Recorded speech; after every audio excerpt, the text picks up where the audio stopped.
We now go to the listed speakers of the day. Kumari Mayawati ji.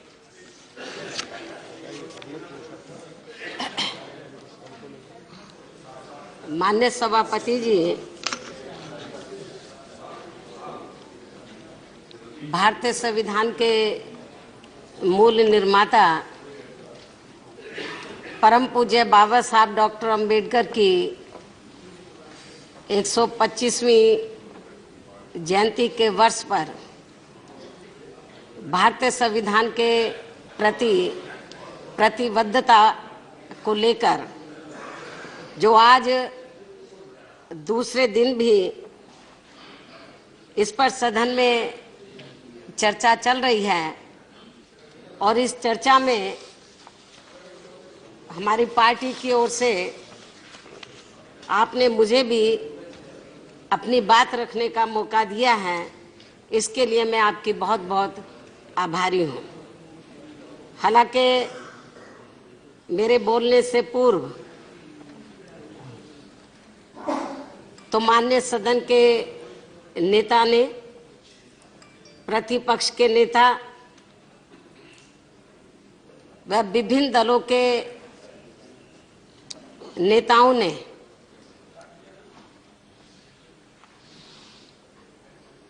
और साथ ही 27 नवंबर को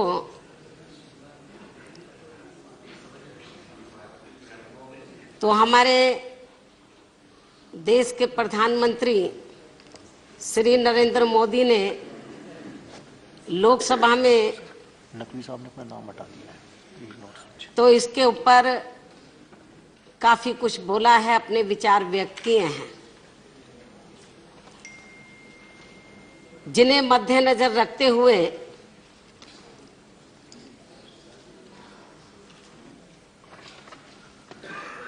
देश व जनहित में और खासकर सर्व समाज में से गरीबों, दलितों, पिछड़ों, मुस्लिम व अन्य धार्मिक अल्पसंख्यकों, किसानों,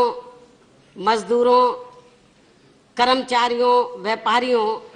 एवं अन्य विभिन्न पेशों में लगे लोगों के हितों को ध्यान में रखकर इस परिप्रेक्ष्य में मैं अपनी बात माननीय सदन के सामने रखना चाहूंगी। मान्यवर बाबा साहब डॉक्टर बी आर अम्बेडकर की 125वीं जयंती के वर्ष पर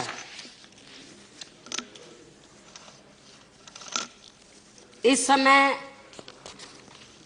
देश की वर्तमान परिस्थितियों को ध्यान में रखकर सबसे पहले मैं सदन का ध्यान इस बात की तरफ जरूर आकर्षित करना चाहूंगी कि अपने देश में विभिन्न जातियों व विभिन्न धर्मों को मानने वाले लोग रहते हैं, लेकिन फिर भी हमें इस विभिन्नता व अनेकता में यहाँ एकता देखने के लिए मिलती है और विशेष तौर से धर्म अपनाने के मामले में भारतीय संविधान के तहत इन्हें पूरी आज़ादी भी है, जो ये हमें अपने देश में, अपने देश के संविधान में ये देखने के लिए मिलती है और ये अपने देश के संविधान की एक खास विशेषता भी है, जिसकी वजह से ही फिर बाबा साहब डॉक्टर अंबेडकर को यहाँ हिंदू धर्म में व्याप्त अनेकों प्रकार की सामाजिक बुराइयों से मुक्ति मिल पाई थी, निजात मिल पाया था, क्योंकि इस धर्म में रहते हुए उनके साथ हुए भेदभाव व शोषण के बारे में ये बात किसी से छिपी नहीं है कि इनको दलित वर्ग का होने के नाते इस धर्म में कदम कदम पर काफी ज्यादा अपमान झेलना पड़ा था और इसको लेकर हमें बाबा साहब डॉक्टर अंबेडकर के खुद के द्वारा जो लिखी हुई किताबें हैं, उन किताबों से हमें काफी कुछ जानकारी मिलती है, जिससे और ये जो कुछ बाबा साहब डॉक्टर अंबेडकर के साथ हुआ, दलित वर्ग का होने के नाते, खास तौर से हिंदू धर्म में जो कदम कदम पर तो उनके साथ जो जुल्म जाती हुई, उनको काफी अपमान झेलना पड़ा, जिससे दुखी होकर तो इन्होंने इस धर्म को छोड़ने से काफी वर्षों पहले ये कहा था कि मैं हिंदू धर्म में जरूर पैदा हुआ हूं, ये मेरे बस की बात नहीं है, लेकिन मैं हिंदू धर्म में मरूंगा नहीं, ये मेरे बस की बात है। ये बाबा साहब डॉक्टर अंबेडकर ने बहुत दुखी होकर ये बात कही थी। लेकिन इसके साथ साथ इन्होंने इस धर्म की कुछ अच्छाइयों को भी देखकर ये बात भी जरूर कही थी। बाबा साहब डॉक्टर अंबेडकर ने ये बात भी जरूर कही थी कि मैं पूरे तौर से तो हिंदू धर्म के खिलाफ नहीं हूं। जो हिंदू धर्म में जो अच्छाइयां हैं तो उनका मैं स्वागत करता हूं, मैं उनका पक्षधर हूं, लेकिन हिंदू धर्म में जो खास तौर से जो वीकर सेक्शन के लोग हैं, तो उनको लेकर जो हिंदू धर्म में हमें कुछ सामाजिक बुराइयां देखने के लिए मिलती हैं, उनके मैं खिलाफ हूं। ये बाबा साहब डॉक्टर अंबेडकर ने जब ये कहा था तो इसके साथ में ये भी कहा था उन्होंने। और बाबा साहब डॉक्टर अंबेडकर ने उस समय ये कहा था कि मैं देश के जो खास तौर से हिंदू धर्म के जो शंकराचार्य हैं, तो उनको मैं ये कहना चाहता हूं, ये बाबा साहब के लफ्ज थे, उनको मैं ये कहना चाहता हूं कि हिंदू धर्म में जो बुराइयां हैं, जो कमियां हैं, यदि हिंदू शंकराचार्य उसको दूर कर देते हैं तो ये बहुत अच्छा होगा, देश के लिए भी और समाज के लिए भी, और खास तौर से वीकर सेक्शन के लिए। ये बाबा साहब डॉक्टर अंबेडकर ने ये कहा था। और बाबा साहब ने ये बात जब कही थी तो उसके बाद उन्होंने काफी वर्षों तक इस बात का इंतजार किया था कि हिंदू शंकराचार्य तो हिंदू धर्म में जो कमियां हैं, तो जिन कमियों की वजह से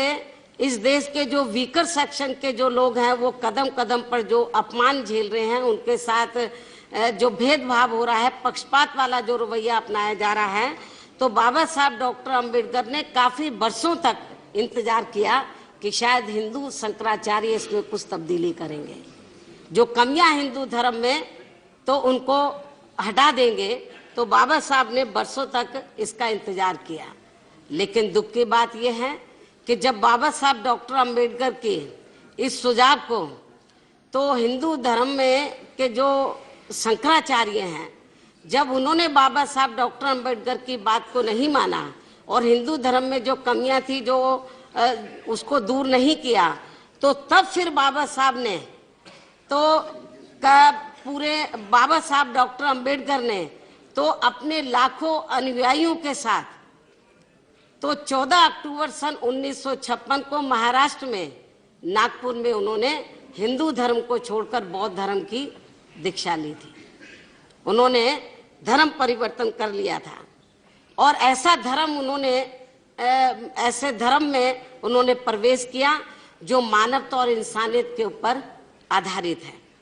और लेकिन दुख की बात यह है कि ये धर्म की उत्पत्ति अपने देश में हुई, लेकिन ये धर्म अपने देश में कम पनप रहा है और विदेशों में ज्यादा। इसके बारे में भी हमें गंभीरता से सोचने की जरूरत है। और जब हमारे देश के प्रधानमंत्री विदेशों में जाते हैं और खास तौर से बुद्धिस्ट कंट्रीज में जाते हैं, तो वहां जाकर तो वो लॉर्ड बुद्धा की, भगवान बुद्ध के जो उपदेश है, तो उनके संदेश हैं, तो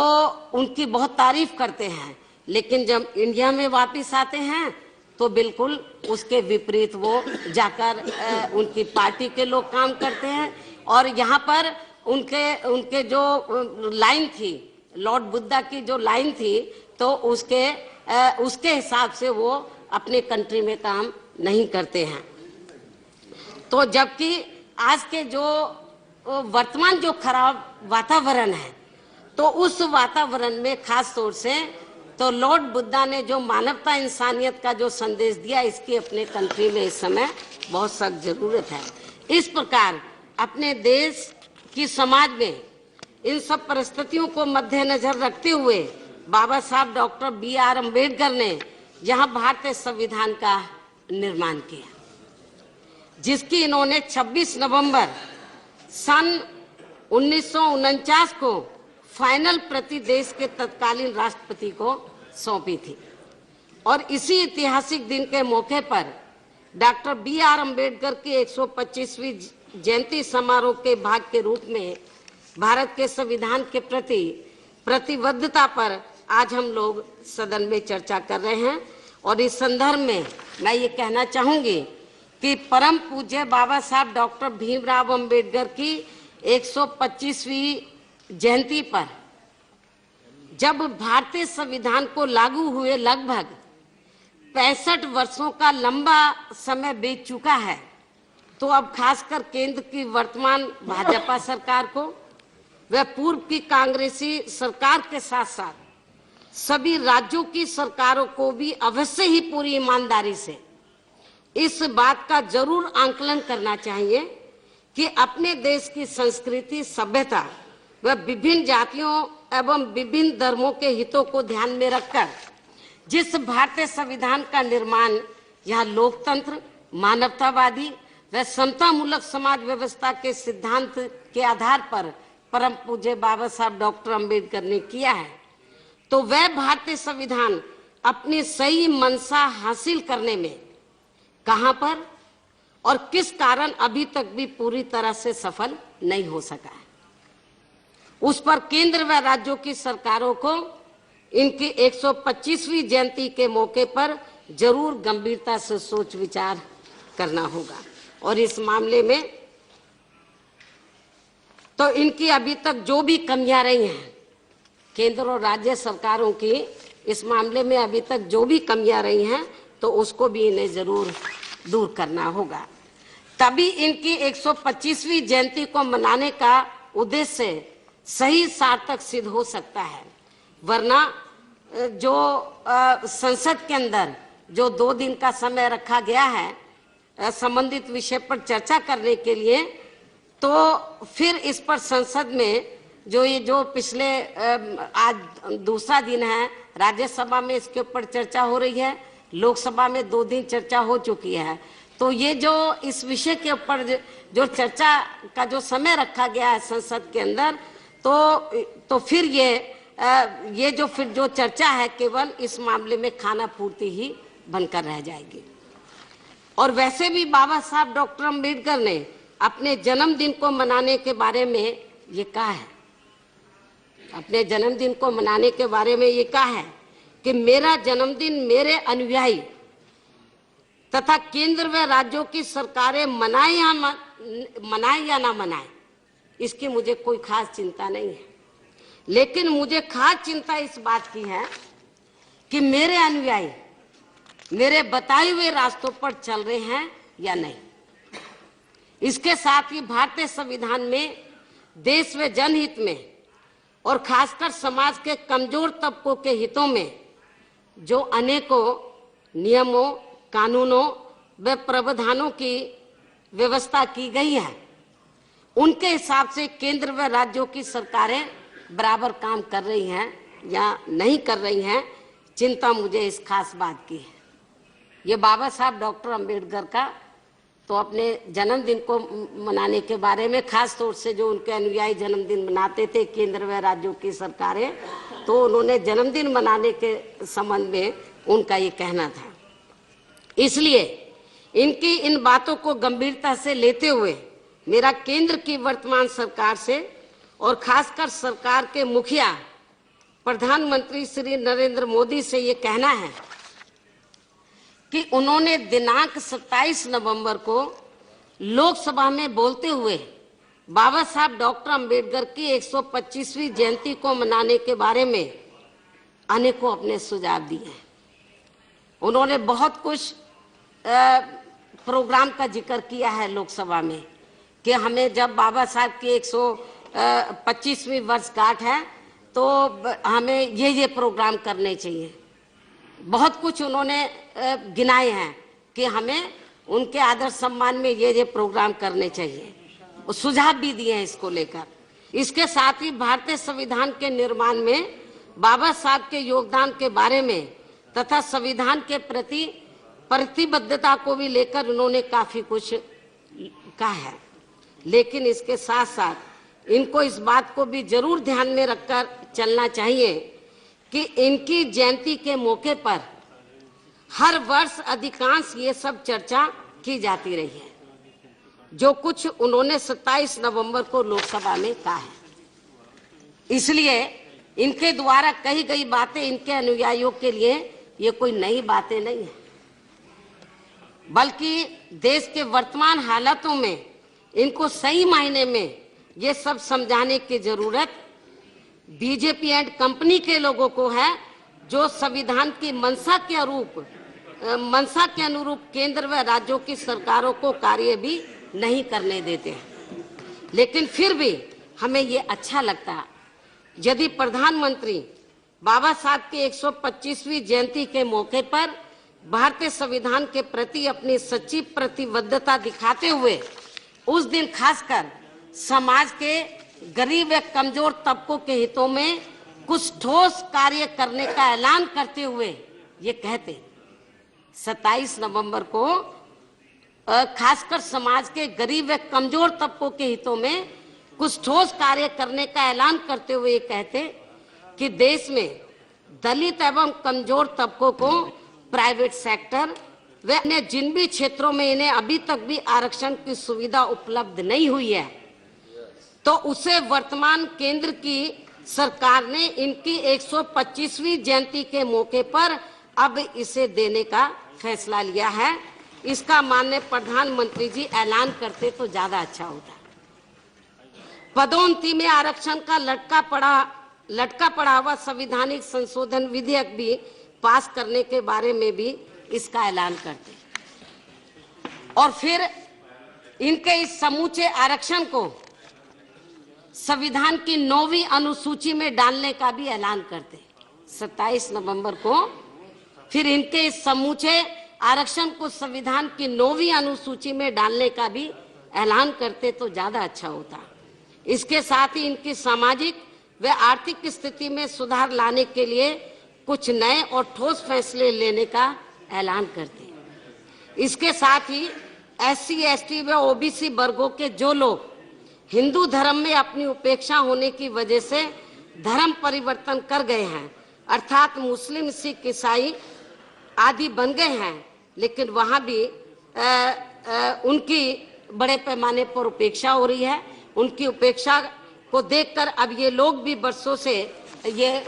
धर्म तो परिवर्तन कर लिया, लेकिन वहां पर उनकी जो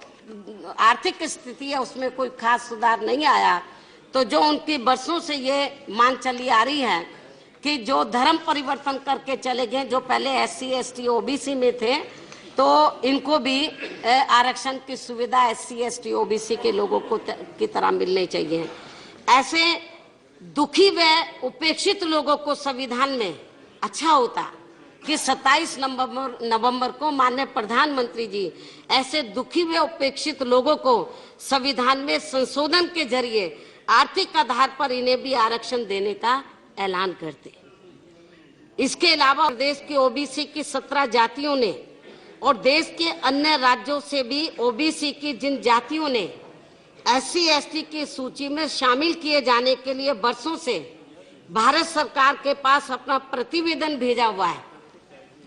तो इसके लिए संविधान में संशोधन के जरिए SC, ST का कोटा बढ़ाने की शर्त के साथ इन्हें इनकी सूची में शामिल किए जाने का ऐलान करते। इनके साथ साथ संविधान में संशोधन के जरिए अपर कास्ट समाज में से गरीब लोगों को भी आर्थिक आधार पर अलग से आरक्षण दिए जाने का ऐलान करते तो ये ज्यादा अच्छा होता। लेकिन ऐसा 27 नवंबर को माननीय प्रधानमंत्री जी के द्वारा कुछ भी ऐलान नहीं किया गया। और इतना ही नहीं, बल्कि यहाँ मैं ये भी कहना चाहती हूँ कि यदि अगले वर्ष अपने राजनीतिक स्वार्थ में भारतीय संविधान दिवस पर इनमें से कुछ का ये सरकार ऐलान भी कर देती है तो भी ये सरकार उन्हें आसानी से लागू करने वाली नहीं है। यदि हम इनके पिछले इतिहास को उठाकर देखें कार्यशैली के मामले में, तो हमें ये नहीं लगता है कि इसमें ये कुछ करने वाले हैं। अर्थात उन्हें वर्षों तक किसी न किसी कारण जरूर लटका कर रखेंगे। इसलिए बाबा साहब ने खासकर केंद्र व राज्यों की सरकारों द्वारा अपनी जयंती को मनाने को लेकर जो कुछ भी चिंता जाहिर की है, तो उसमें हमें काफी कुछ सच्चाई व दम भी नजर आता है, जो हमें इस समय प्रैक्टिकल में देखने के लिए मिल रहा है। इसके साथ ही बाबा साहब ने ऐसा इसलिए कहा था क्योंकि उनके जीते जी भारतीय संविधान के तहत खासकर कमजोर तबकों के हितों में बनाए गए नियमों, कानूनों व प्रावधानों का पूरा लाभ इन्हें नहीं मिल पा रहा था, जिसकी वजह से ही फिर बाबा साहब ने समाज के सभी दुखी, पीड़ित, गरीब व कमजोर तबकों को उनके हितों में ये कहते हुए उन्होंने ये सलाह दी थी। बाबा साहब डॉक्टर अंबेडकर ने ये सलाह दी थी इन लोगों को कि मैंने रात दिन मेहनत करके तो भारतीय संविधान में तो आपको जिंदगी के हर पहलू में आगे बढ़ने के लिए, अपने पैरों पर खड़ा होने के लिए मैंने कानूनी अधिकार तो दिला दिए हैं, लेकिन अब इसका लाभ आपको मिल पाएगा या नहीं मिल पाएगा तो इसके बारे में मुझे शक है। बाबा साहब डॉक्टर अंबेडकर के जीते जी ही उन्होंने ये महसूस किया कि भारतीय संविधान में जो वीकर सेक्शन के हित में जो कानून बनाए गए थे, तो उनके जीते जी ही उनका लाभ उनको पूरा नहीं मिल पा रहा था। तो बाबा साहब डॉक्टर अंबेडकर ने फिर दुखी होकर तो अपने लोगों को यह सलाह दी थी कि मैंने कानून तो आप लोगों के हितों में बना दिया है, यदि आप लोग इन कानूनों का पूरा लाभ उठाना चाहते हैं तो मेरी आप लोगों से ये सलाह है कि आप लोगों को फिर अपनी अलग से राजनीतिक पार्टी बनाकर और सत्ता अपने हाथों में लेकर, पॉलिटिकल पावर की मास्टर की अपने हाथों में लेकर फिर इन कानूनों को खुद आप लोगों को लागू करना होगा, अपने लोगों को इसको फायदा पहुंचाना होगा। उन्होंने राजनीतिक सत्ता की मास्टर चाबी के महत्व के बारे में भी बाबा साहब डॉक्टर अंबेडकर ने अपने लोगों को ये समझाया कि पॉलिटिकल पावर वो एक मास्टर की है, यदि इस मास्टर की को ये दबे कुछ से लोग अपने हाथों में ले लेते हैं तो फिर इस मास्टर की के माध्यम से जो भारतीय संविधान में मैंने इन वर्गों के लोगों को जो कानूनी अधिकार दिए हैं, इसका पूरा लाभ ये लोग अपने समाज के लोगों को, वीकर सेक्शन के लोगों को पूरा लाभ पहुंचा सकते हैं। और इसका सही मायने में एहसास हमने उत्तर प्रदेश में बीएसपी की सरकार बनाने पर किया है। और सरकार बनने पर, उत्तर प्रदेश में बीएसपी की सरकार बनने पर हमने वहां विभिन्न स्तर पर बाबा साहब डॉक्टर अंबेडकर को पूरा आदर सम्मान दिया है। और इसके साथ ही उनके बताए हुए रास्तों पर चलकर हमने वहां सर्वजन हिताय व सर्वजन सुखाय की सरकार भी चलाई है। अर्थात हमने उत्तर प्रदेश में भारतीय संविधान की मंशा के मुताबिक ही वहाँ धर्म, जाति व दलगत राजनीति से ऊपर उठकर वहाँ सर्व समाज में से खासकर गरीबों, दलितों, पिछड़ों, मुस्लिम व अन्य धार्मिक अल्पसंख्यकों के साथ साथ किसानों, मजदूरों, कर्मचारियों, व्यापारियों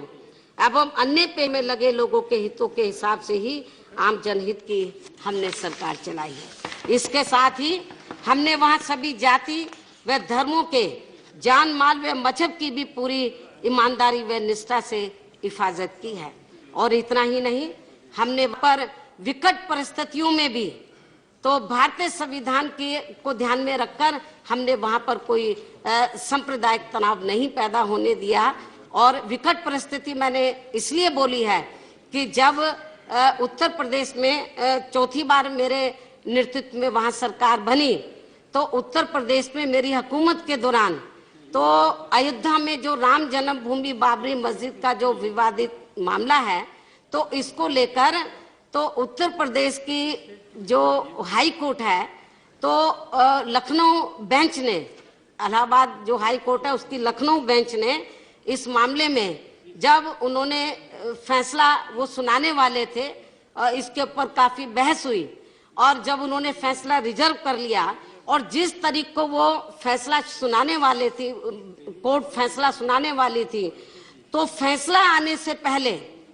तो पूरे उत्तर प्रदेश को छोड़कर देश के अन्य राज्यों में हालात ऐसे बन गए थे जैसे इमरजेंसी लग गई। उत्तर प्रदेश को छोड़कर देश के अधिकांश राज्यों में स्कूल, कॉलेज, दफ्तर सब बंद कर दिए गए थे कि कहीं हालात ना खराब हो जाए। लेकिन माननीय सभापति जी, मैं आपको बताना चाहती हूं कि उत्तर प्रदेश एक ऐसा राज्य था पूरे देश के अंदर कि मैंने उस मौके पर, यह मामला उत्तर प्रदेश से जुड़ा हुआ था, लेकिन मैंने उस मौके पर तो कानून व्यवस्था को बिगड़ने नहीं दिया और ना कोई कॉलेज बंद होने दिया, ना दफ्तर बंद होने दिए, हालात को काबू में रखा और जो भी फैसला आया तो और हालात को बिगड़ने नहीं दिया। हालांकि उस फैसले के खिलाफ फिर मामला ये सुप्रीम कोर्ट में चला गया। कहने का तात्पर्य ये है कि मैंने अपनी हुकूमत में विकट परिस्थितियों में भी वहां पर जो हालात को बिगड़ने नहीं दिया, कानून व्यवस्था को हमने चुस्त व दुरुस्त बनाकर रखा, जिसे वहां सभी विरोधी पार्टियों ने, ये जो अच्छी गवर्नमेंट थी, जिसे वहां सभी विरोधी पार्टियों ने अंदर अंदर आपस में मिलकर वह अपने अपने राजनीतिक स्वार्थ में इसे फिर आगे कामयाब नहीं होने दिया। और इतना ही नहीं, बल्कि मुझे भी इसका व्यक्तिगत तौर पर काफी ज्यादा नुकसान उठाना पड़ा है। और इस संदर्भ में मैं ये कहना चाहती हूँ कि जब सन 2003 में जब सन 2002 में तीसरी बार, सन 2002 में जब तीसरी बार मैंने नेतृत्व में वहां सरकार बनी थी, बीएसपी को एब्सोल्यूट मेजॉरिटी तो नहीं मिली थी, बीजेपी के साथ मिलकर ये कोalition गवर्नमेंट बनी थी सन 2002 में। लेकिन जब मेरे नेतृत्व में सरकार बनी, लेकिन जब मैंने उत्तर प्रदेश में इस सरकार को बाबा साहब डॉक्टर अंबेडकर ने जो भारतीय संविधान बनाया उसके मुताबिक वहां सरकार को चलाया, उसकी मंशा, उनकी भारतीय संविधान के मंशा के मुताबिक मैंने सरकार वहां चलाई, तो ये वहां पर जो बीजेपी के जो हमारे सरकार में थी, तो बीजेपी में खास तौर से जो हिंदूवादी मानसिकता के लोग हैं, तो उनको ये सब अच्छा नहीं लगा, क्योंकि बीजेपी वो अपना एजेंडा वहां पर मेरी सरकार में लागू करना चाहती थी। हिंदूवादी जो उनका एजेंडा था उसको लागू करना चाहती थी, लेकिन मैंने अपनी गवर्नमेंट में उनको ये कहा कि कोalition गवर्नमेंट है, लेकिन मैं आपका हिंदूवादी एजेंडा अपनी सरकार में लागू नहीं होने दूंगी। और नतीजा क्या हुआ, मेरे ऊपर बहुत दबाव डाला, मुझे धमकी, ये तक भी कहा कि यदि आपने हमारा हिंदूवादी एजेंडा आपने नहीं माना, उसके हिसाब से सरकार नहीं चलाई, तो हम आपसे समर्थन वापस कर लेंगे और दूसरी पार्टी को सत्ता में बैठा देंगे। लेकिन मैंने बोला कि ठीक है, आपको तकलीफ उठानी नहीं पड़ेगी, तो मैंने खुद ही 25 अगस्त सन 2003 को मुख्यमंत्री के पद से इस्तीफा दे दिया। लेकिन मैंने भारतीय संविधान को ध्यान में रखकर यह फैसला लिया था कि जब तक भी मैं सत्ता में रहूंगी तो भारतीय संविधान की मंशा के अनुरूप में सरकार चलाऊंगी, हिंदूवादी जो उनका एजेंडा था बीजेपी का, उसके हिसाब से मैं सरकार नहीं चलाऊंगी। मैंने इस्तीफा दे दिया और नतीजा क्या हुआ, माननीय सभापति जी, उस समय मैं आपको बताना चाहती हूँ नतीजा क्या हुआ। उस समय केंद्र में श्री अटल बिहारी वाजपेयी जी के नेतृत्व में सरकार चल रही थी, और जब मैंने इस्तीफा दे दिया तो इसका मुझे नुकसान इतना उठाना पड़ा कि ताज प्रकरण मामले में तो सीबीआई का दुरुपयोग करके मुझे फर्जी फंसाया गया। लेकिन मैं आपको ये कहना चाहती हूँ कि मुझे फर्जी फंसाया गया, लेकिन दुख इस बात का है कि जब बीजेपी सत्ता से बाहर हो गई और कांग्रेस पार्टी सत्ता में आई, तो उन्होंने भी इस मामले को लटका कर रखा। लेकिन इस मामले में मैं माननीय सुप्रीम कोर्ट का थैंक्स अदा करती हूँ कि मुझे माननीय सुप्रीम कोर्ट में तो मुझे इस मामले में न्याय मिला। माननीय सुप्रीम कोर्ट में इस मामले में मुझे न्याय मिला। और इतना ही नहीं, मैं उत्तर प्रदेश की जनता का भी आभार प्रकट करती हूँ कि उत्तर प्रदेश की जनता को ये सब अच्छा नहीं लगा। और जब सन 2007 में उत्तर प्रदेश में विधानसभा के आम चुनाव हुए तो उत्तर प्रदेश की जनता ने मुझे एब्सोल्यूट मेजॉरिटी के आधार पर वहां सत्ता में बैठाया। और इतना ही नहीं, जब अब केंद्र में फिर से बीजेपी के नेतृत्व में सरकार बनी है और जब उत्तर प्रदेश में चुनाव होने के लिए लगभग एक मुश्किल से 1-1.25 साल का समय रह गया है उत्तर प्रदेश में, तो उनको लगा कि बीएसपी मजबूत हो रही है, केंद्र में बीजेपी के नेतृत्व में सरकार चल रही है। तो फिर भारतीय जनता पार्टी ने मेरे सत्ता से हटने के बाद 4 साल तक एनआरएच मामले में मेरे खिलाफ इनको कोई सबूत नहीं मिले। लेकिन जब चुनाव के लिए समय लगभग 1-1.25 साल का रह गया उत्तर प्रदेश में और उनको लगा कि बीएसपी मजबूत हो रही है, तो फिर केंद्र की सरकार ने फिर दोबारा से वही गलती की कि जो इन्होंने ताज प्रकरण वाले मामले में की थी। तो फिर एनआरएचएम मामले में तो केंद्र की सरकार ने सीबीआई का दुरुपयोग करके तो मुझे इसमें फर्जी फंसाया जा रहा है। लेकिन मैं केंद्र की सरकार को ये कहना चाहती हूँ कि इस बार भी आपका वही हाल होने वाला है जो सन 2007 में हुआ था। आप लोगों ने सीबीआई का दुरुपयोग किया और मेरा कसूर केवल इतना ही था क्योंकि मैं बाबा साहब डॉक्टर अंबेडकर के मूवमेंट के मुताबिक तो मैं गवर्नमेंट चला रही थी जिसको बीजेपी के लोग पसंद नहीं कर रहे थे। तो इसलिए कहने का तात्पर्य यह है कि बाबा साहब डॉक्टर अंबेडकर की मूवमेंट को आगे बढ़ाने के लिए तो मुझे भी इसका काफी नुकसान उठाना पड़ा है। लेकिन इन सब अड़चनों, हथकंडों व षड्यंत्रों के बावजूद भी मैं बाबा साहब डॉक्टर अंबेडकर की मूवमेंट व उनकी संवैधानिक सोच को पूरे जी जान से आगे बढ़ाती रहूंगी, ऐसा मेरा विरोधियों को चैलेंज है। जबकि भारतीय संविधान की मंशा के मुताबिक सरकार चलाने के मामले में उत्तर प्रदेश में रही बीएसपी की सरकार को छोड़कर केंद्र व देश के अधिकांश राज्यों की सरकारों की कार्यप्रणाली की अभी तक सच्चाई ये रही है कि इन्होंने भारतीय संविधान की मंशा को खासकर दलितों, पिछड़ों व अन्य कमजोर तबकों के मामले में अभी तक भी 30% भी पूरा नहीं किया। इसलिए बाबा साहब ने संविधान के संबंध में ये ठीक ही कहा था, जिसका एग्जाम्पल सत्ता और विपक्ष की तरफ दोनों तरफ से दिया गया है कि इसलिए बाबा साहब ने संविधान के संबंध में ये ठीक ही कहा था, किसी भी देश का संविधान कितना भी बढ़िया क्यों ना हो, यदि उसे लागू करने वाले शासनकर्ताओं की नीयत साफ नहीं है तो फिर वह बढ़िया संविधान भी जरूर फेल हो जाएगा, अर्थात कामयाब नहीं हो सकेगा। और ये सब अब हमें खासकर इन वर्गों के मामले में यह अपने देश में देखने के लिए मिल रहा है। जबकि बाबा साहब ने अपने देश का संविधान हर मामले में काफी बेहतरीन संविधान बनाया है, लेकिन इसे लागू करने वालों की नीयत साफ ना होने की वजह से खासकर यहाँ दलितों, आदिवासियों व अन्य पिछड़े वर्गों की सामाजिक व आर्थिक स्थिति में अभी तक भी कोई खास सुधार नहीं आया है, बदलाव नहीं आया है। और जिसकी मुख्य वजह ये रही है कि इन तीनों वर्गों के लोग अर्थात दलित, आदिवासी व अन्य पिछड़े वर्गों के लोग हिंदू धर्म में पहले वर्ण व्यवस्था के मुताबिक चौथे वर्ण में आते थे,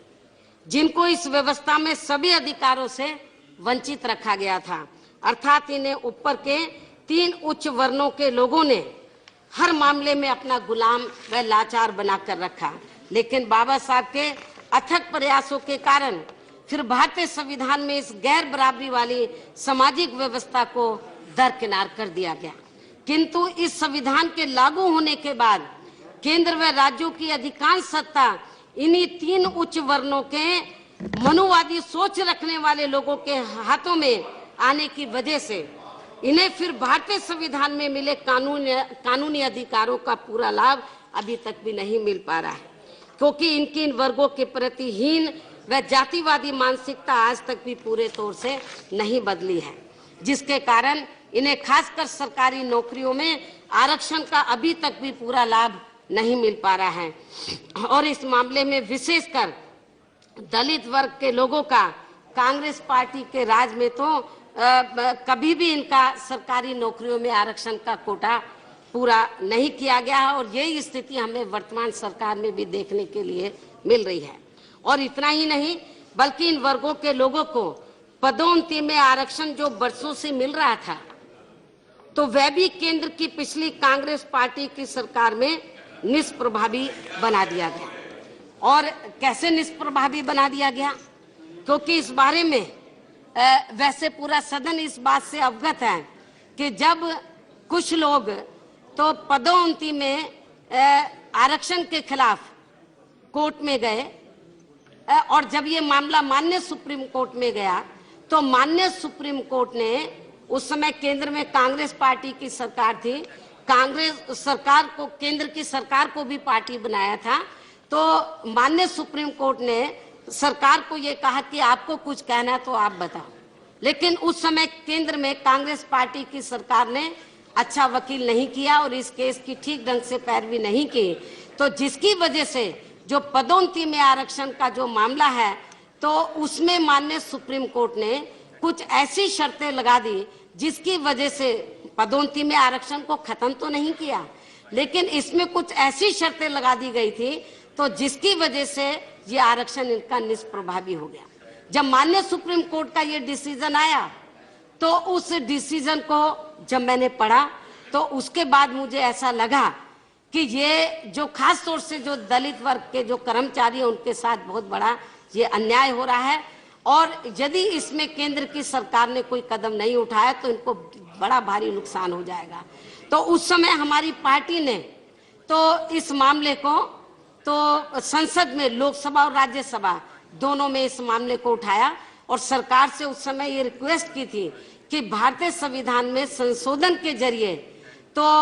इसमें जो भी कुछ अड़चनें जो भी कुछ शर्तें लगा दी गई हैं उनको दूर किया जाए। तो राज्यसभा में ये मामला आया, बड़ा हंगामा हुआ इसको लेकर। राज्यसभा में तो ये पदोन्नति में आरक्षण का जो मामला है जो शर्तें माननीय सुप्रीम कोर्ट ने लगाई थी तो उनको दूर करने के लिए और दलितों का इसका दलित लोगों को कर्मचारियों को इसका पूरा लाभ मिल सके तो राज्यसभा में तो ये मामला पास हो गया संवैधानिक संशोधन विधेयक, लेकिन लोकसभा में ये लटक गया और अब केंद्र में बीजेपी के नेतृत्व में सरकार चल रही है तो और अब इस मामले में वर्तमान भाजपा सरकार भी शांत बैठे हुए हैं। इस मामले में कोई भी कदम उठाने के लिए तैयार नहीं है जबकि लोकसभा में इनका बहुमत है। और इतना ही नहीं बल्कि इन्होंने जो केंद्र की जो वर्तमान सरकार है भाजपा के जो नेतृत्व में चल रही है और इतना ही नहीं बल्कि इन्होंने प्राइवेट सेक्टर में आरक्षण की व्यवस्था किए बिना ही अपनी सरकार के महत्वपूर्ण मंत्रालयों के बड़े बड़े सरकारी कार्य प्राइवेट सेक्टर को ही देकर अब इनके आरक्षण को ही काफी हद तक कम कर दिया है। ये भी इनके आरक्षण के मामले में एक बहुत बड़ी साजिश वर्तमान केंद्र की सरकार की चल रही है और अब इसकी आड़ में ये लोग बड़े बड़े पूंजीपतियों व धन्ना सेठों को बड़े पैमाने पर फायदा पहुंचा रहे हैं जिनकी आर्थिक मदद से ये पार्टी केंद्र व राज्यों की सत्ता पर आसीन होती है। इसके साथ ही इनके एजेंडे को निर्धारित करने वाली इनकी एक संस्था के मुखिया ने अभी कुछ दिन पहले इन वर्गों के आरक्षण को लेकर यहाँ तक कह दिया कि आरक्षण की समीक्षा करने की जरूरत है और जो ये समीक्षा है तो वो गैर राजनीतिक संगठन के द्वारा की जानी चाहिए, यहाँ तक कह दिया। लेकिन इसका जबरदस्त विरोध होने की वजह से फिर इनको ये फैसला वापस लेना पड़ा। लेकिन फिर भी मैं इस ऐतिहासिक मौके पर केंद्र की भाजपा सरकार को ये चेतावनी देना चाहती हूँ कि यदि केंद्र की सरकार ने आगे किसी भी प्रकार से इन वर्गों के आरक्षण को खत्म करने की कोशिश की तो फिर मैं खुद भी शांत बैठने वाली नहीं हूं, अर्थात फिर मैं अपने लोगों के साथ खुद सड़कों पर उतरकर वर्तमान केंद्र की सरकार की इस कोशिश को कभी भी पूरा नहीं होने दूंगी। इसके अलावा खासकर दलितों की सुरक्षा, इसके अलावा खासकर बैठे माननीय अतवाले जी प्लीज बैठिए। अरे ऐसा डिस्टर्ब मत करो। अतवाले जी प्लीज, आप बैठिए। अतवाले जी प्लीज आप बैठिए। माननीय उपसभापति जी, इसके अलावा खासकर दलितों की सुरक्षा व इनके स्वाभिमान के मामले में केंद्र की पूर्व की सरकारों की तरह वर्तमान केंद्र की भाजपा सरकार की भी संविधान के प्रति हमें ऐसी प्रतिबद्धता देखने के लिए मिल रही है कि सरकार के एक मंत्री श्री बीके सिंह ने फरीदाबाद के दलित कांड को लेकर जिस प्रकार की अभद्र भाषा का इस्तेमाल करके जो पूरे देश के दलितों का अपमान किया है, वह कतई भी बर्दाश्त व माफ करने लायक नहीं है। इसलिए इस प्रकरण में मेरा केंद्र की सरकार से ये कहना है कि यदि सरकार वास्तव में संविधान के प्रति पूरी ईमानदारी से प्रतिबद्ध है तो फिर सरकार को इन्हें तुरंत ही बर्खास्त करके इनको जेल की सलाखों के पीछे भेजना चाहिए जहां इनकी असली जगह है, अर्थात ऐसे लोगों की जगह संसद में नहीं बल्कि जेल के अंदर होनी चाहिए। ऐसा हमारी पार्टी का इस किस्म के लोगों के बारे में ये मानना है। इतना इस किस्म के लोगों के बारे में ये कहना है। इतना ही नहीं, खासकर भाजपा शासित राज्यों में तो दलितों को आज भी हर स्तर पर बड़े पैमाने पर उत्पीड़न हो रहा है। इसके साथ ही सरकार दलितों को न्याय देने की बजाय इनके शोषणकर्ताओं को ही बचाने में लगी हुई हमें नजर आती है। और इस बात का ताजा उदाहरण ये है कि दिल्ली से लगे हरियाणा प्रदेश में एक दलित महिला आईपीएस अधिकारी का इस सरकार के एक वरिष्ठ मंत्री द्वारा जिस प्रकार से उत्पीड़न किया जा रहा है वह कतई भी उचित व न्याय संगत नहीं है। ऐसी स्थिति में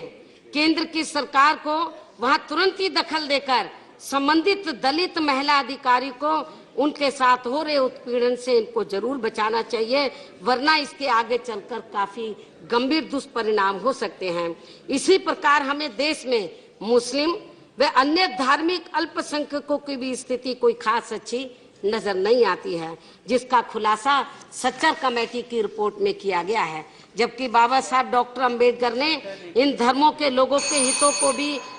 थोड़ा सा, बहुत जरूरी बात मुझे रखनी है, मैं आपसे रिक्वेस्ट करना चाहती हूँ। जबकि बाबा साहब ने इन धर्मों के लोगों के हितों को भी ध्यान में रखकर भारतीय संविधान का निर्माण धर्मनिरपेक्षता के आधार पर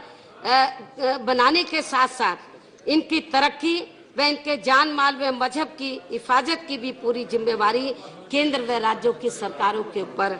डाली थी। लेकिन दुख की बात यह है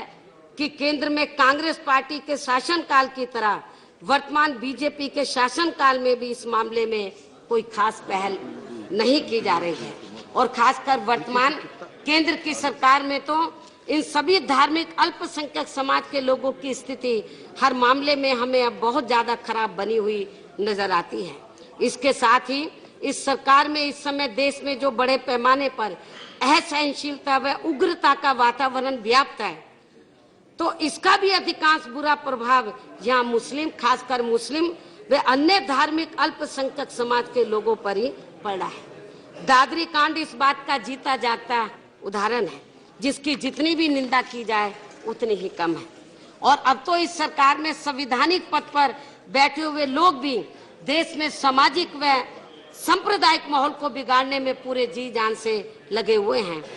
जिनका सरकार गंभीरता से संज्ञान तक भी नहीं ले रही है। और इस मामले में अभी हाल ही में असम के गवर्नर ने संवैधानिक पद पर बैठकर जो ये असंवैधानिक बयान दिया है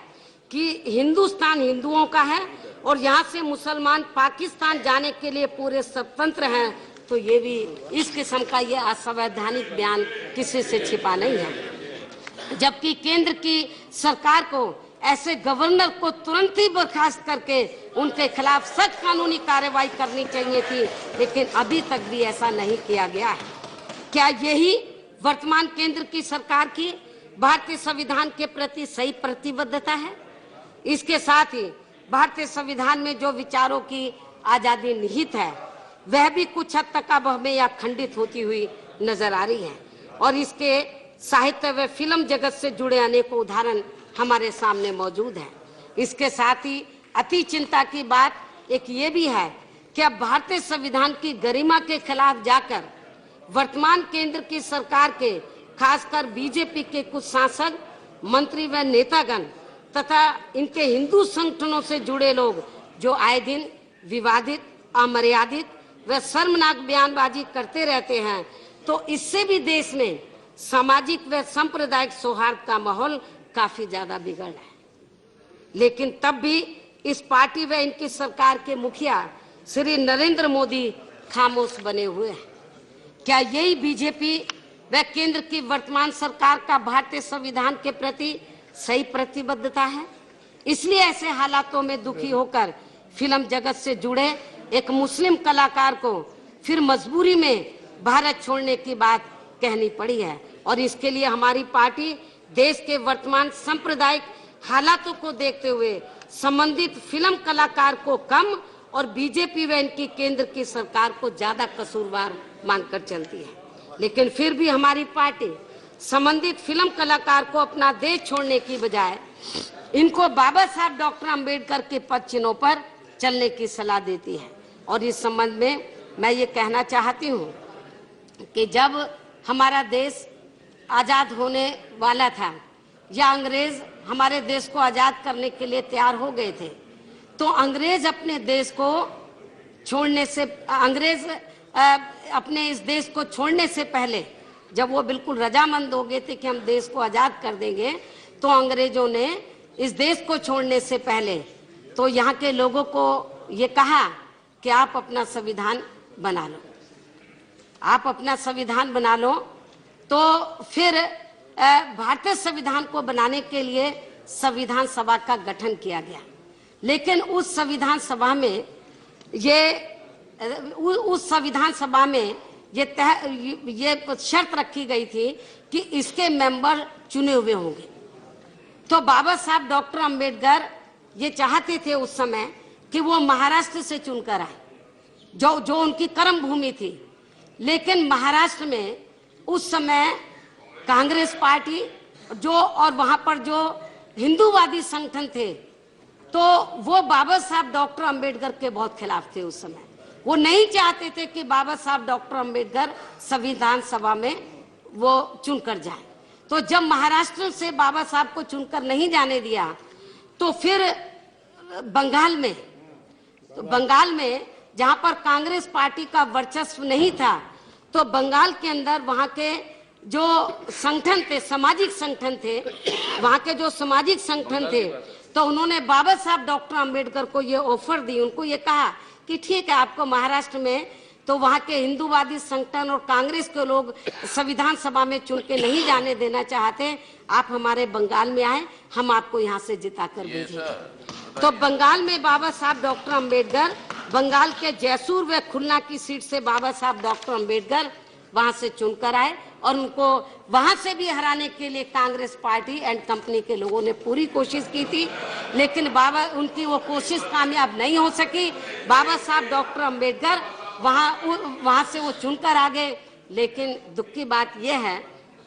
कि जब सन 1947 में अपना देश का बंटवारा हुआ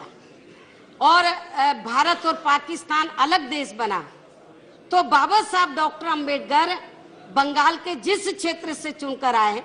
और जब ये बंटवारा हुआ था और बंटवारे को लेकर बंगाल में जो शर्तें रखी गई थी, तो उन शर्तों के विपरीत जाकर तो बाबा साहब डॉक्टर अंबेडकर के उस क्षेत्र को पाकिस्तान के हवाले कर दिया। और नतीजा क्या हुआ कि फिर बाबा साहब डॉक्टर अंबेडकर पाकिस्तान की संविधान सभा के सदस्य कहलाए। वो भारत की संविधान सभा के वो मेंबर फिर नहीं रहे। बाबा साहब डॉक्टर अंबेडकर बड़े दुखी हुए। उनको ये बाबा साहब ने फिर ये सोचा, बाबा साहब ने काफी गंभीरता से उन्होंने चिंतन किया कि मेरे लोग तो इंडिया में रहते हैं, भारत में रहते हैं, तो मैं पाकिस्तान में रहकर क्या करूंगा, यहाँ से रहकर मैं उनके हितों के लिए लड़ाई नहीं लड़ सकता। तो बाबा साहब डॉक्टर अंबेडकर फिर अंग्रेजों से मिले, उन्होंने सारी बातें उनके सामने रखी। उन्होंने कहा कि उनके साथ में किस प्रकार से धोखा किया गया है और जो शर्तें रखी गई थी कि कौन सा क्षेत्र पाकिस्तान में जाएगा, कौन सा क्षेत्र बंगाल में रहेगा, तो लेकिन उन शर्तों के खिलाफ जाकर उस क्षेत्र को पाकिस्तान के हवाले कर दिया। तो तो ऐसी स्थिति में जब मैं संविधान सभा में रहूंगा नहीं तो मैं अपने लोगों के लिए, अपने लोगों की बात में फिर कैसे रख पाऊंगा। तो अंग्रेजों ने बाबा साहब डॉक्टर अंबेडकर की बात को गंभीरता से सुना और उस समय फिर अंग्रेजों ने तो जो देश की आजादी के लिए लड़ाई लड़ रहे थे तो उन लोगों को बुलाया, कांग्रेस पार्टी एंड कंपनी के लोगों को बुलाया और नेहरू जी से भी उन्होंने बात की और उनको ये कहा कि देखो बाबा साहब डॉक्टर अंबेडकर ने जो बात की है और जो अपने लोगों के लिए वो संघर्ष कर रहे हैं, लड़ाई लड़े हैं और जो जिस संविधान सभा से और जिस क्षेत्र से वो संविधान सभा में चुनकर आए हैं, आपने उस क्षेत्र को पाकिस्तान के हवाले कर दिया है। तो बाबा साहब ने उनको ये कहा कि ठीक है, आप आज़ादी चाहते हैं, हम आपको आज़ादी देने के लिए तैयार हैं, लेकिन अब हम आपको आज़ादी तभी देंगे या तो आप जो क्षेत्र आपने पाकिस्तान के हवाले कर दिया जहां से बाबा साहब चुनकर आए हैं उस क्षेत्र को आप इंडिया में वापस ले लो, और यदि आप उसको वापस नहीं लेते हैं तो आपकी ये जिम्मेवारी बनती है कि आप हिंदुस्तान भारत के अंदर कहीं से भी अपने मेंबर से रिजाइन कराएं और उसके स्थान पर फिर बाबा साहब को आप संविधान, भारत की संविधान सभा में आप चुनकर लाएं। तो ये लोग मुश्किल में पड़ गए। उस समय कांग्रेस पार्टी एंड कंपनी के लोग सत्ते में पड़ गए। तो आजादी भी इनको चाहिए थी, हमें भी चाहिए थी, हम भी आजादी के पक्षधर है, बाबा साहब भी आजादी के पक्षधर थे। तो फिर कांग्रेस पार्टी ने तो अपने ये लगा कि ये देश की आजादी ये मुश्किल में पड़ रही है, तो उस समय फिर कांग्रेस पार्टी ने मजबूरी में तो फिर महाराष्ट्र में पूना से अपने एक मेंबर को रिजाइन कराकर फिर बाबा साहब डॉक्टर अंबेडकर को संविधान सभा में चुनकर भेजा, जिसको ये अक्सर ये भुनाते रहते हैं कि बाबा साहब को तो हमने संविधान सभा में जिताकर भेजा था, लेकिन ये नहीं बताते कि किन परिस्थितियों में उनको भेजा था। और यदि यही बाबा साहब डॉक्टर अंबेडकर के प्रति श्रद्धा थी तो यह भेजा था। इसलिए मैं खास तौर से फिल्म जगत के जो एक फिल्म कलाकार थे मुस्लिम समाज के, उनको मैं ये कहना चाहती हूँ कि उनको बाबा साहब डॉक्टर अंबेडकर से प्रेरणा लेनी चाहिए कि उन्होंने काफी बुद्धिमता से, योजनाबद्ध तरीके से तो उन्होंने मुश्किल हालात से वो निपटे, लेकिन अपने भारत देश को नहीं छोड़ा और अपने लोगों के लिए वो लड़ाई लड़ते रहे। इसलिए फिल्म जगत से जो जुड़े जो मुस्लिम समाज के कलाकार थे तो उनको भारत छोड़ने के बारे में नहीं सोचना चाहिए। उनके कुछ दुख तकलीफें हैं तो उनको बाबा साहब डॉक्टर अंबेडकर के बताए हुए रास्तों पर चलकर तो उनका निवारण करना चाहिए। और इतना ही नहीं, माननीय उपसभापति जी, यहाँ मैं ये भी कहना चाहती हूँ, जो लोग ये कहते हैं, जो लोग बाबा साहब डॉक्टर अंबेडकर के बारे में ये कहते हैं कि हम बाबा साहब डॉक्टर अंबेडकर का हमने बड़ा मान सम्मान किया है, यदि इतना ही मान सम्मान था तो मैं ये कहना चाहती हूँ पूरे सदन के बीच में आज कि बाबा साहब डॉक्टर अंबेडकर ने तो इस देश का संविधान अपने देश को दिया, संविधान के निर्माण में उनका बहुत बड़ा योगदान था। और यदि कांग्रेस पार्टी के लोग ये कहते हैं कि हम बाबा साहब डॉक्टर अंबेडकर के बहुत हितैषी थे, तो मैं ये कहना चाहती हूँ कि जब भारतीय संविधान के तहत सन 1951-52 में देश में पहला लोकसभा का आम चुनाव हुआ था, तो फिर उस समय बाबा साहब डॉक्टर अंबेडकर ने महाराष्ट्र में मुंबई से एक सीट से उन्होंने चुनाव लड़ने का फैसला लिया। यदि बाबा साहब डॉक्टर अंबेडकर ने जो अपने देश को संविधान दिया, उस संविधान को, उनके योगदान को ध्यान में रखकर मेरा तो यही कहना था कि जब बाबा साहब डॉक्टर अंबेडकर ने पहला लोकसभा का चुनाव लड़ा तो सभी पार्टियों को उनके इस योगदान को ध्यान में रखकर ये अच्छा होता कि उनके खिलाफ कैंडिडेट ना खड़ा करके उनको निर्विरोध जिताकर उनको लोकसभा में भेजते, तो ये ज्यादा अच्छा होता। लेकिन उस समय ऐसा नहीं किया गया। बाबा साहब डॉक्टर अंबेडकर के खिलाफ कांग्रेस पार्टी ने मिस्टर कजलोरकर को खड़ा किया, सरकारी मशीनरी का दुरुपयोग किया गया और जितने वोटों के अंतर से बाबा साहब डॉक्टर अंबेडकर चुनाव हारे, लगभग उतने ही वोट उनके कैंसिल कर दिए गए थे, जिसकी वजह से उनको जबरन सरकारी मशीनरी का दुरुपयोग करके उस समय बाबा साहब को चुनाव में हराया गया था। इसलिए इन सब बातों को ध्यान में रखकर देश के संबंधित फिल्म कलाकार को व अन्य दुखी लोगों को भी बाबा साहब, थोड़ा सा और रह गया, 10-15 थोड़ा सा और रह गया, बाबा साहब के पद चिन्हों पर चलकर यहाँ सांप्रदायिक ताकतों का अपनी बुद्धिमत्ता व सूझबूझ से तथा शांतिमय ढंग से मुकाबला करना चाहिए, न कि घबराकर मैदान छोड़ने की बात करनी चाहिए। इसके साथ साथ महात्मा ज्योतिराव फूले की तरह बाबा साहब डॉक्टर भीमराव अंबेडकर भी नारी मुक्ति व महिलाओं को पुरुष के समान संपत्ति आदि में भी बराबरी का अधिकार देने के प्रबल समर्थक थे और इन्होंने भारत में नारी कल्याण हेतु संविधान की धारा 14 और 15 में पुरुष के समान बराबरी का अधिकार दिलाकर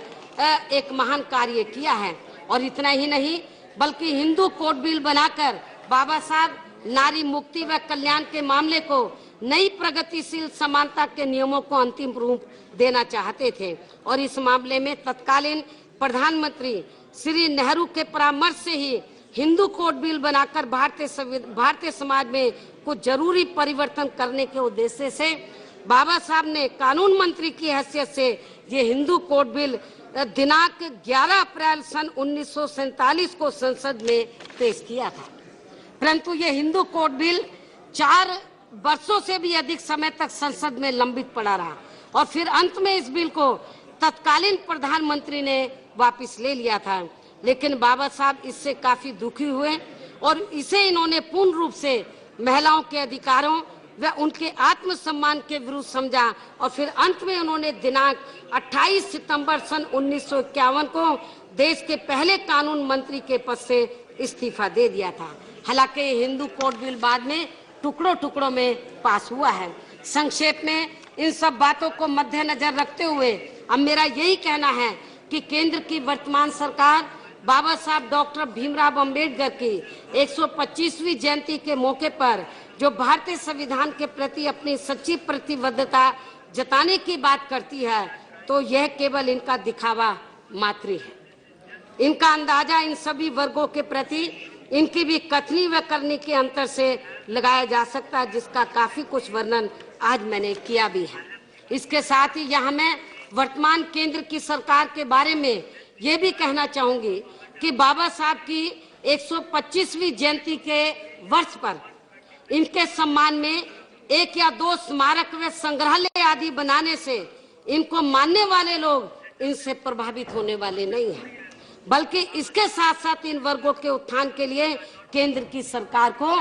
ठोस कदम उठाने होंगे। और इस मामले में केंद्र की सरकार को उत्तर प्रदेश में रही बीएसपी की सरकार से सबक सीखना होगा, क्योंकि हमारी पार्टी की सरकार ने उत्तर प्रदेश में वहां इनके आदर सम्मान में स्मारक, संग्रहालय व पार्क आदि का निर्माण करने के साथ साथ इनको मानने वाले तमाम कमजोर तबकों के विकास में उत्थान के लिए अनेकों ऐतिहासिक कार्य किए हैं, जिसकी जानकारी अधिकांश सभी पार्टियों को है, जिन्हें मैं यहाँ फिर से दोहराना नहीं चाहती हूँ। कहने का तात्पर्य यह है कि बाबा साहब की 125वीं जयंती मनाने का सही लक्ष्य व साथ ही भारतीय संविधान के प्रति प्रतिबद्धता भी तभी सही सार्थक साबित हो सकती है जब इनकी व संविधान की मंशा के मुताबिक चलकर देश व जनहित में खासकर समाज के कमजोर तबकों के उत्थान में हर स्तर पर पूरी ईमानदारी व निष्ठा से कार्य किया जाएगा, जो हमें पूर्व की सरकारों की तरह वर्तमान केंद्र की सरकार में भी अभी तक भी ऐसा होता हुआ प्रतीत नहीं हो रहा है। अर्थात पूर्व की सरकारों की तरह 5 मिनट में अर्थात पूर्व की सरकारों की तरह वर्तमान केंद्र की भाजपा सरकार ने भी यहाँ दलितों, आदिवासियों व अन्य पिछड़े वर्गों के हितों में अभी तक जो भी कदम उठाए हैं या फैसले लिए हैं, तो उनमें से इन सभी वर्गों को फायदा कम और इनकी आड़ में देश के बड़े बड़े पूंजीपतियों व धरना सेठों को अप्रत्यक्ष रूप से फायदा ज्यादा पहुंच रहा है।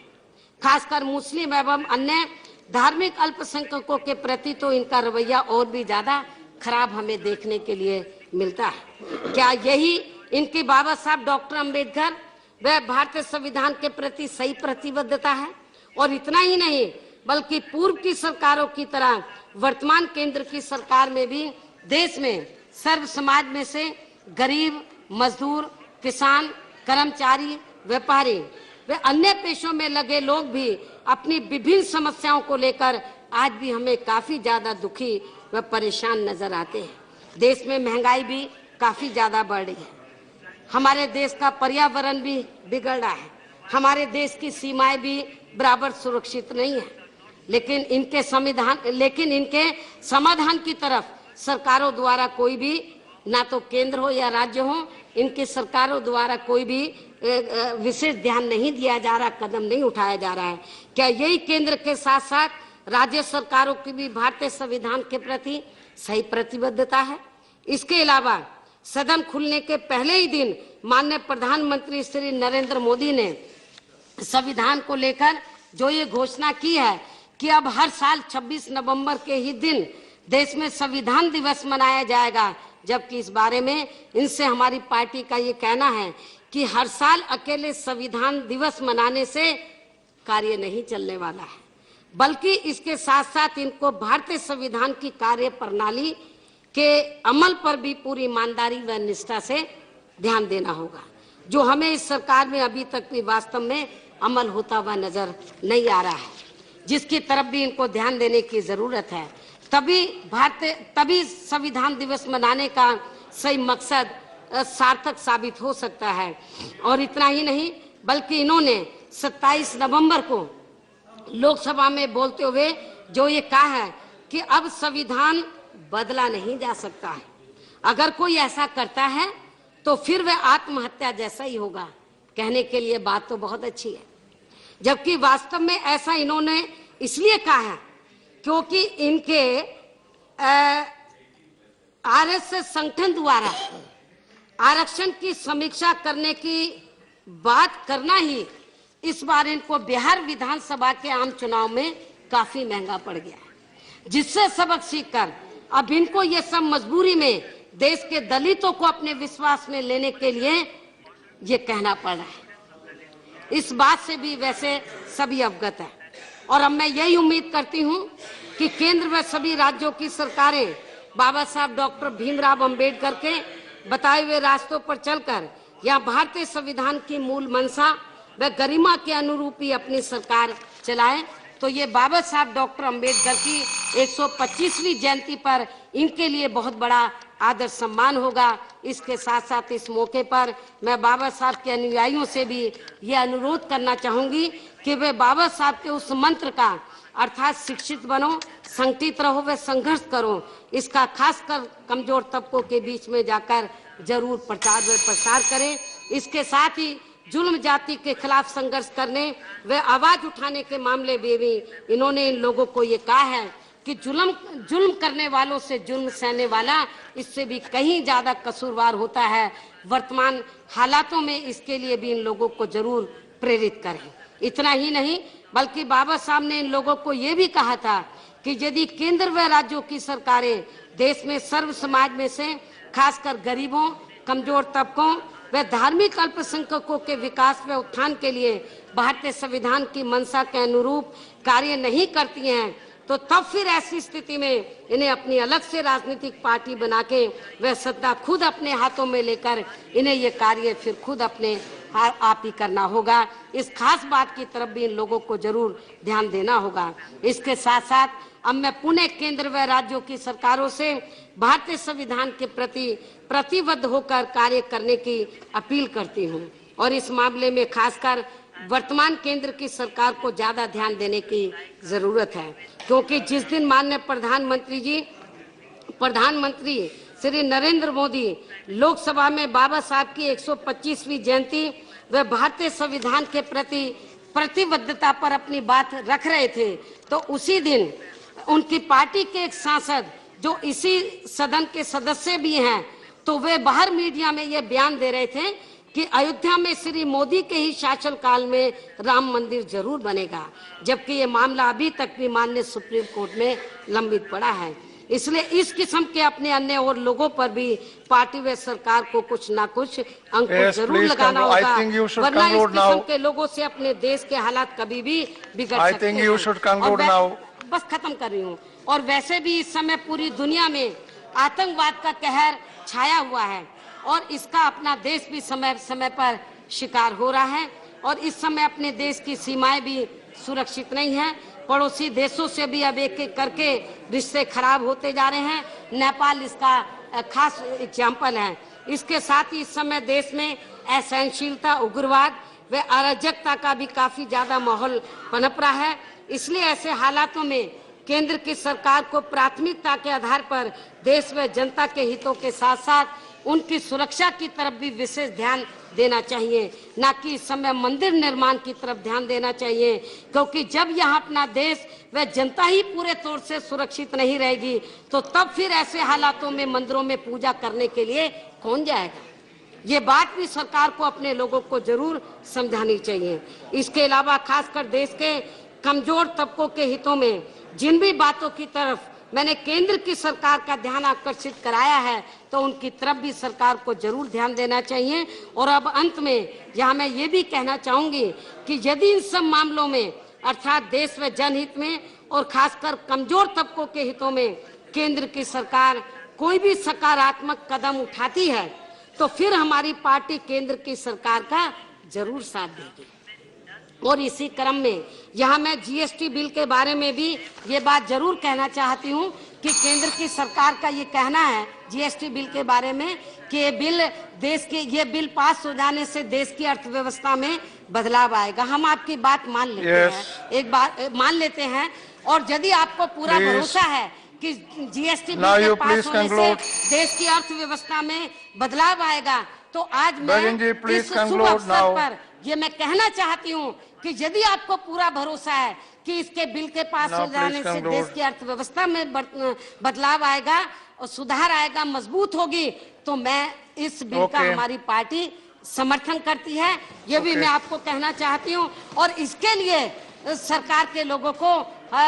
इसके लिए आप लोगों को एक कप चाय तो छोड़ो, एक गिलास पानी भी पिलाने की आपको जरूरत नहीं पड़ेगी। इन्हीं जरूरी बातों के साथ ही अब मैं पुनः परम पूज्य बाबा साहब डॉक्टर भीमराव अंबेडकर की 125वीं जयंती के वर्ष पर इनके द्वारा खासकर अपने देश को हर मामले में एक बेहतरीन संविधान देने के लिए इनके इस अमूल्य योगदान को दिल से नमन करते हुए आदर सम्मान देते हुए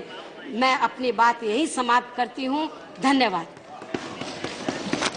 okay, thank you Mayawati ji.